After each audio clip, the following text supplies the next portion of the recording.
নির্বাচন এবং সংস্কার মাঝখানে হচ্ছে আমার একটা মিনিমাম গভর্নেন্স লাগবে। মিনিমাম গভর্নেন্স না হলে এই কাজগুলো করতে পারবে না। তাহলে মিনিমাম গভর্নেন্স ইজ নেসেসারি। এই গভর্নেন্সের মধ্যে আসবে আপনার দৈনন্দিন রাষ্ট্র পরিচালনা, আইন শৃঙ্খলা রক্ষা, দ্রব্যমূল্য নিয়ন্ত্রণ করা, দেশ বিদেশের যোগাযোগ। আমরা খালি একদিকে শুনলাম এই নির্বাচন নির্বাচন নির্বাচন আর কিছুই বুঝবো না। নির্বাচন তো অবশ্যই দরকার, কিন্তু মাঝখানে গভর্নেন্সের ক্ষেত্রে অনেকগুলো এলিমেন্টস আছে। এই এলিমেন্টসগুলোকে সাইমালটেনিয়াসলি কিন্তু আপনার অ্যাড্রেস করতে হবে। এর মধ্যে প্রচার প্রচারণা, ন্যারেটিভস তৈরি, এটাও কিন্তু একটা বিরাট কাজ। হ্যাঁ, তারপরে নাগরিকদের একটু স্বস্তি দেওয়া। সামনে রমজান এসে যাচ্ছে, রমজানকে কেন্দ্র করে আমাদের দেশের একটা দাম বাড়ানোর উৎসবের একটা টাইম পর্ব এটা। এই জায়গাতে আপনি কিভাবে প্রস্তুতি নিচ্ছেন জনগণের দিক থেকে, ব্যবসায়ীদের দিক থেকে? কেন আমাদের ট্রেড বডিগুলো নিজেরাই কেন এটা বসছেন না? ট্রেড বডিগুলো খালি গভর্নমেন্টের কাছে এই ট্যাক্স মাফ করুন, ওই ট্যাক্স মাফ করুন, এই কথা বলতে পারি, কিন্তু আমরা সবাই মিলে আমাদের উদ্যোগে আমরা কীভাবে এটা ট্যাকেল করব এই কথা কেন বলছেন না? সেই কথা আপনারা বলুন, কারণ আপনাদের একটা সামাজিক দায়িত্ব নাই? অবশ্যই আছে। ব্যাংকগুলো টাকা দিতে পারছে না, অনেকগুলো ব্যাংক কেন পারছে না? সেই বিষয়গুলো দেখে এগুলোর সুরাহার জন্য গভর্নমেন্টকে ব্যবস্থা নিতে হবে, তাই না?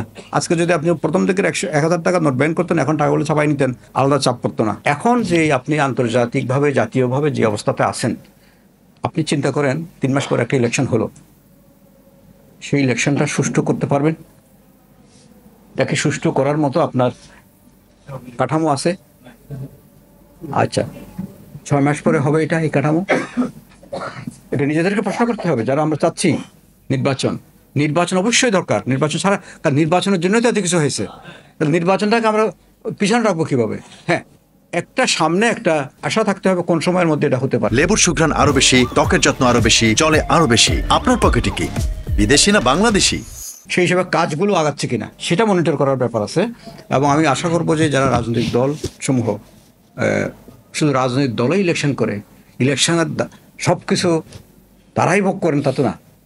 আমরা জনগণকে কিছু জিজ্ঞেস করবেন না আপনারা? আমরা কি ভাবি? আপনারা তো ইলেক্টেড হবেন, ভোট তো আমরা দেবো, ভোট তো জনসাধারণ দিবে। আপনারা কি জনসাধারণের সাথে কি তখন নাকি শুধু আপনার পার্টির সাথে আপনার আলোচনা খালি? আপনারা তো পার্টির বাইরে আলোচনা করেন না। আপনারা কি ক্রস সেকশন মানুষের সাথে আলাপ করছেন, তাদের মতামত নিচ্ছেন? তারা নির্ভয়ে মতামত দিতে পারছে? কারণ যারা পার্টিকে জিন্দাবাদ মুর্দাবাদ দেয় তারাই শুধু আপনার সামনে থাকেন, তারাই আসেন, তাদের সামনে আপনি আপনার কনস্টিটুয়েন্সিকে নিয়ে আপনি কথা বলেন। এখন যদি আওয়ামী লীগের যে দখলবাজ ছিল তাদের পরিপ্রেক্ষিতে অন্য কেউ দখল করে, তাহলে মানুষ কি এই মানুষকে ভোট দিবে?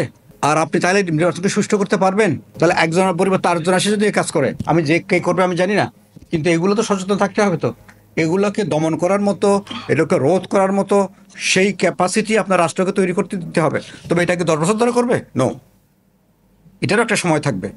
এটা আমি চাই যে সেজন্য আমাদের একটা প্রত্যাশা হচ্ছে নির্বাচন, আরেকটা প্রত্যাশা হচ্ছে যৌক্তিক সংস্কার। যতটুকু সম্ভব সব সংস্কার এই গভর্নমেন্ট করতে পারবে না, কিন্তু শুরু করে দিতে হবে।